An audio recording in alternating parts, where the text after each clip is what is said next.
My name is Janet, your entertainment lawyer and music publisher based in Lagos State. You're welcome back to my educative series. But today I'm going to be talking about authorship and ownership. So many people, even lawyers, including me, try to mistake authorship and ownership. But in reality, they are two different terms. There's authorship on one side and ownership on one side. Authorship determines ownership and ownership flows from authorship. So for example now, if I'm an author, I created a work, I'm an author of a work. I am the author of the work, but if I transfer my economic bundles of rights to one person or other people, they become the owner of the work and I still remain the author of the work because under the Nigerian Copyright Act, moral right is inalienable and it cannot be transferred.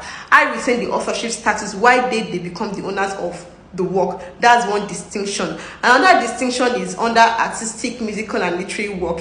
If I created an artistic, musical or literary work in the course of employment, I in reality is supposed to be the first owner of that copyright, but because I did it under employment and I have a valid contract of employment with my employer becomes the first owner of the copyright, but I still remain the author of the work. So for example, I remember that a songwriter from an A-list artist approached me for publishing and he told me that he was signed to the artist record label. So I had to differentiate that, okay, like was there a valid contract of employment saying that you are signed to this record label, or it's just on a, okay, if I need you to write a song for me, I'll call you, you write the song, I pay you. So that's another way to distinguish it. So talking about arrangement for the extent of a work, authorship is based on who made the arrangements for the existence or creation of a work. The arrangement could be financial arrangements or creative arrangements. For example, now under a cinematography film, the author of a cinematography film is the executive producer or the movie producer because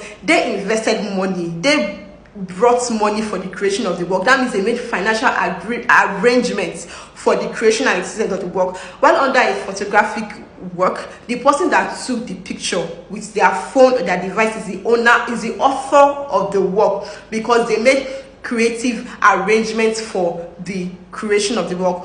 Under a sound recording, the person who is the author of the sound recording is the person by whom the arrangement of the sound recording was made. But in the copyright says in a musical work, the author of a sound recording is the artist in whose name the sound recording was made, except there is a contract stating otherwise. So that means when you see, so that means in a 360 contract deal, when a record label signs an artist, the artist is required to transfer ownership of every song or album it creates during the employment or during the contract with the record label to the record label as the owner of the copyright, so they get distribution royalties.